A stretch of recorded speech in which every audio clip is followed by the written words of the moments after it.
For more news, like, comment, and subscribe. Beijing sends aircraft carrier group to disputed South China Sea, vows to uphold national sovereignty and security. China has dispatched an aircraft carrier strike group into the disputed South China Sea for routine drills. The deployment comes shortly after another Chinese carrier group left the troubled region.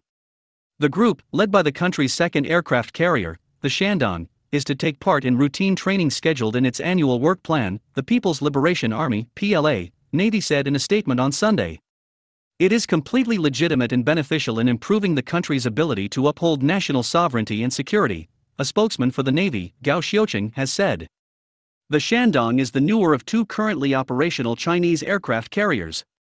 Launched in 2017, it entered service in late 2019. The deployment of the carrier strike group is its first major exercise this year. The deployment comes shortly after another Chinese carrier group, led by the Liaoning aircraft carrier, left the region.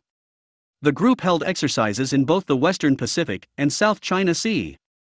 On Thursday, China's military revealed that the group has been pestered by a U.S. Navy destroyer, USS Mustin, for some 3 weeks. The ship conducted persistent close-range reconnaissance and severely disrupted their exercises, it said, describing its conduct as very vile in nature. According to Beijing, the activities of the USS Mustin had threatened the vessels and crew of the strike group, and a formal diplomatic complaint has been launched. The highly contested region has seen a lot of foreign military activity this year, with U.S. aircraft carriers and other vessels visiting it several times already. In mid-April, the U.S. also held joint 2-week-long drills with the Philippines as part of Exercise Balacaton.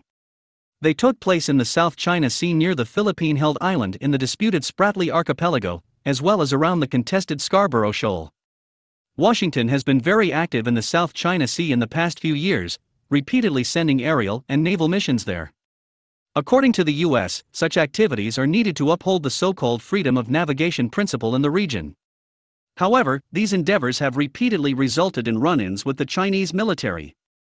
Beijing opposes the missions, insisting they only create further tensions in the disputed waters. If you like this video, hit the notification button for more news. Thank you for watching.